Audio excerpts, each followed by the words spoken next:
বাবা, তুমি তো ওপারে ভালোই আছো। আমাদেরকে দেখছো আর মিটিমিটি হাসছ। জীবনটা হয়তো অন্যরকম হতে পারত। আমার ইচ্ছে, ভালো লাগা আর স্বপ্নগুলো কেবল তুমিই জানতে।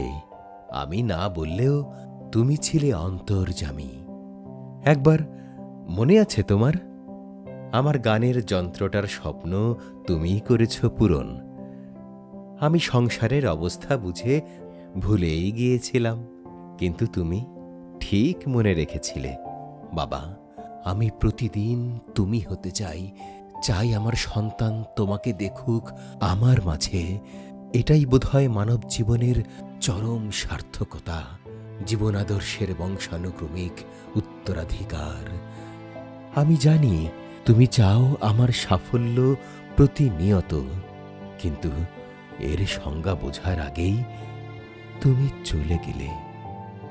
আজ আমি তাই খুঁজে ফিরি সেই অর্থ, যার কিছুটা অবশ্য তুমিই শিখিয়েছ।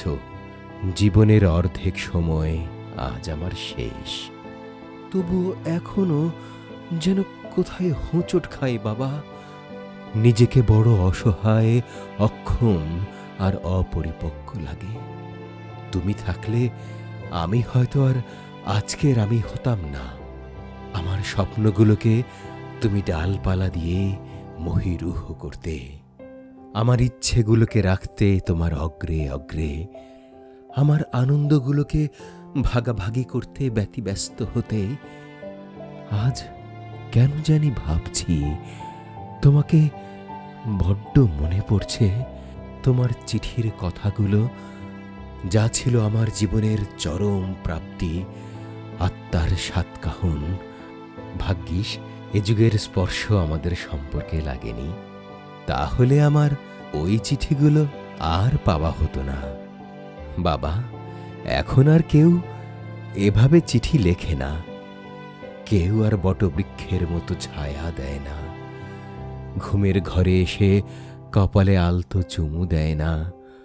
হালকা করে পিঠে হাত বুলিয়ে ঘুম পাড়ায় না। হাতের লেখা বানান ভুলগুলো আর কেউ শুধরে দেয় না। জীবনের সিদ্ধান্তগুলো নিয়ে কেউ কিছুই বলে না। তোমার মতো করে আমাকে বুকে টেনে নেয় না। বাবা, লজ্জায় কখনো তোমাকে জড়িয়ে ধরিনি। আজকে খুব ধরতে চাইছি বাবা, যেন প্রাণ ভরে মন খুলে কাঁদতে পারি।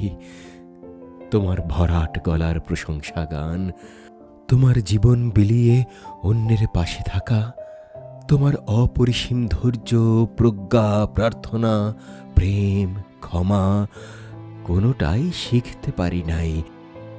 নিজেকে বড্ড ব্যর্থ মানুষ মনে হয়।